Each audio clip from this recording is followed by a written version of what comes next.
We're gonna put a LED replacement bulb on this bike. I got it on eBay for under $10. This is my TW. I'm gonna do a shock job on this one. I'm gonna change the rear shock.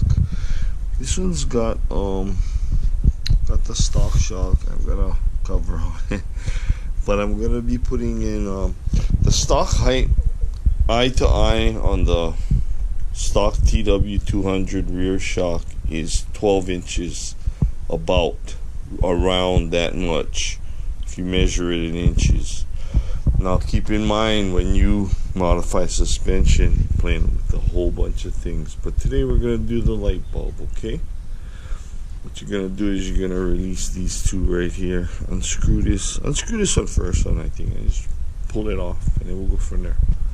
Okay, once you get the fairing off, there's two 10 millimeters right here, 10 millimeter sockets. Go ahead and unscrew that.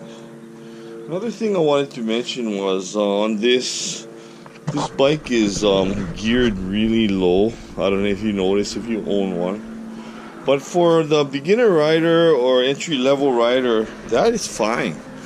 But for me, I went to a 45-14.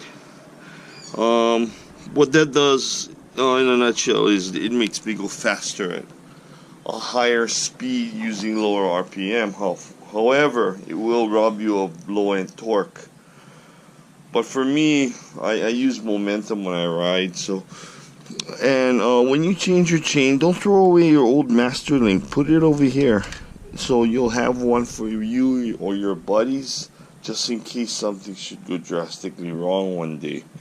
You have a backup plan. Oh, this is an O2 model. I went and bought the reusable oil filter from Tusk, and it works like a gem. Changed my oil, was just as clean as the day I put it in. Okay, so here we go. Front headlight. Let's take a look at what it looks like stock running with the stock. Okay, this is the stock bulb running at idle. Let's give it some juice.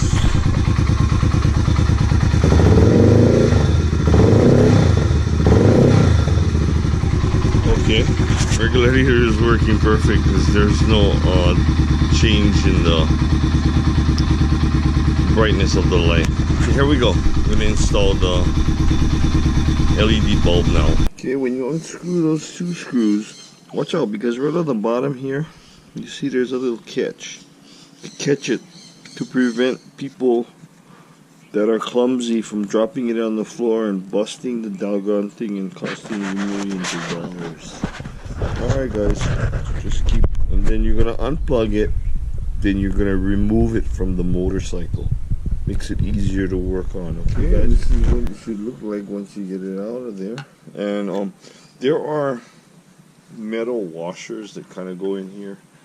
You might want to take them out because they might fall out and you lose them in Neverland. What I do is I mount them back up here so that I know where everything is. So when I put everything back, I know where everything is. I didn't kick them up to Maui or Hawaii or Lanai. Okay, so we're going to open this guy up and see what she looks like inside. Okay, you're going to look at this and you're going to say, wow, okay, wow, where's the pins? You just turn it counterclockwise, line up those pins. This comes out, and your bulb will come out, right like this. This is your stock bulb, ladies and gentlemen, of the jury. Okay, ladies and gentlemen, this is the LED bulb. Wow, this looks like way more trippier, and for under $10, you know, I had some corrosion issues going on, and it was worth changing it out. You know, you don't want to be stuck on a highway, brother, without one light. Tell you that, brother. And the way these bulbs are made is idiot proof, because you see how the top one is wider and the two are narrower, and there's those little grooves that have to fit in on the bottom. Well, you put it in accordingly, and then you put that snap ring back on like I showed you, and then alright, what what I found is if you use a rag, I normally carry a wet rag around with me so that I don't have constantly have dirty hands. I can just wipe them on that, but just use a rag to kind of snug it down. And I'll show you guys another trick that's really helpful that they didn't do with the stock one, I can tell.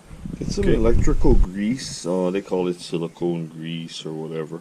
And go ahead and grease. This is good for spark plugs, anything electrical, so it doesn't get stuck on there and you have a problem releasing them again later. Silicone grease. That's all you need. Just get some silicone grease. Sometimes it's clear. This one had a reddish hue, had a tinted hue, but as long as you use electrical grease, you should be good to go. I also did put some little bit over here because I don't know if it was corroded in there, and then you just snap them all together and then repeat the process. We'll go over it together. Your stock headlight adjusters, you can see where Yamaha has made little cutouts in the fairing right there and right there to correspond with the right here and right here. Okay, so what I did was these headlights are notoriously shining on the road, which I don't need it. I need it to shine where I need to see. So I'm gonna readjust my headlights at this time, and if it's too high, then I'll just readjust them back down. But alright, this is the LED headlight. Kind of different color. It's a whiter white. Adjusted to perfection.